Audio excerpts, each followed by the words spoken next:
우리는 세월을 헤아려 여기저기에 단락을 만들고 중지하고 또 시작하고 그리고 두 사이에서 어물거리고 있어.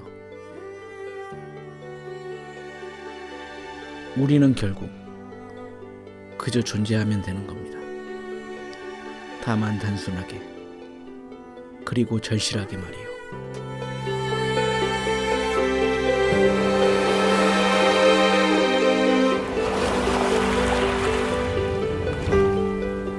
당신의 이름은 무엇입니까? 당신은 이 세계에서 잘 살고 있기는 하는 겁니까? 이 질문에 답하기 어렵다면 우리는 이제 말테의 이야기를 들어봐야 합니다.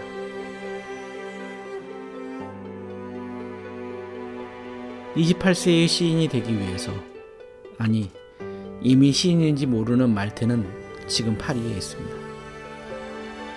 말테는 시인의 삶을 살아가기에 보는 사람이 되기로 하고 모든 보이는 것을 놓치지 않고 관찰하는 관찰자가 됩니다.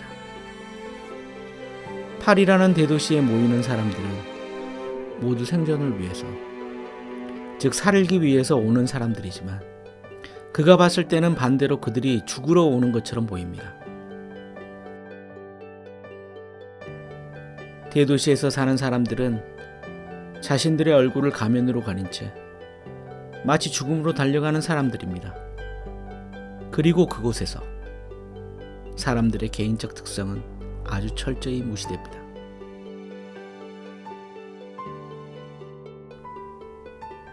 아파서 찾아간 병원에서는 더욱 그렇습니다. 한 인간으로서의 고귀함은 무시되고 그저 군중 속의 숫자에 불과한 사람이 되어버립니다.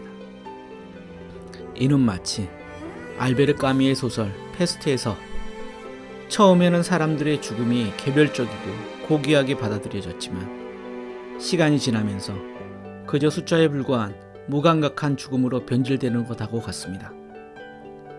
말테는 파리를 보면서 자신의 어린 시절을 회상합니다.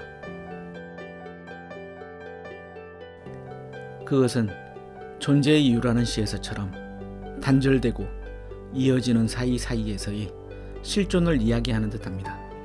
그가 어렸을 때 어머니와 아버지, 외가에서 지냈던 일, 그리고 벽에 걸린 초상화와 사촌들과의 일화, 심지어 이미 죽어버린 사람의 실존에 관한 섬뜩한 이야기 등등 기억이 뚜렷하기도 하고 가물거리기도 하는 것처럼 보이지만 뚜렷한 공통점은 모두가 명확한 이름을 가지고 숭고한 죽음을 가지고 있다는 것입니다. 그리고 사랑의 기억도 이야기합니다. 인간에게 가장 뚜렷한 두 가지는 바로 이것들이니까요. 죽음은 반드시 오는 것이고 사랑 또한 그렇습니다. 사랑에는 여러 가지 종류가 있을 것입니다. 그래서 사랑은 대상일 수도 있고 방향일 수도 있습니다. 그리고 대상적인 사랑에는 인간 실존의 상황이, 방향적인 사랑에는 무의미한 그림자가 드루어질 수 있습니다. 그래서 말테는 이렇게 말하고 있습니다. 사랑받는다는 것은 불타서 사라지는 것이다. 사랑한다는 것은 아무리 써도 마르지 않는 기쁨으로 밝게 빛나는 것이다.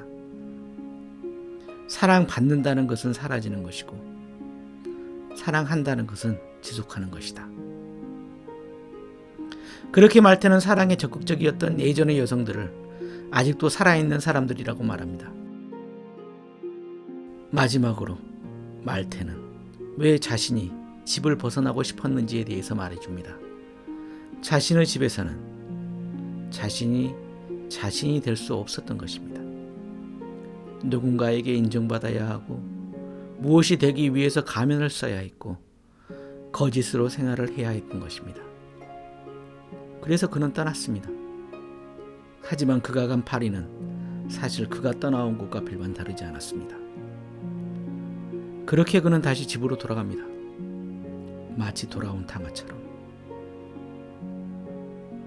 그런데 그곳에서는 예상과 다르게 그를 예전처럼 기대찬 모습으로 반겨주지 않습니다.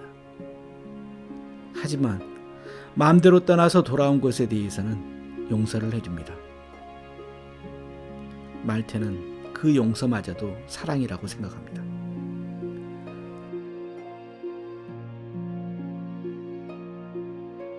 그래서 말테는 그 용서가 아직도 사랑이라는 형식으로 자신을 얽매이는 것을 느끼며 제발 자신을 사랑하지 말아달라고 예언합니다. 하지만 그는 본능적으로 깨닫습니다. 이미 그는 사랑받을 나이가 지났다는 것을요. 그리고 단 한 명만이 그렇게 할 수 있지만 말테는 그것을 받아들일 수 없다는 것도 알고 있습니다. 왜냐하면 숭고한 죽음만이 그가 받아들일 수 있는 마지막이기 때문입니다.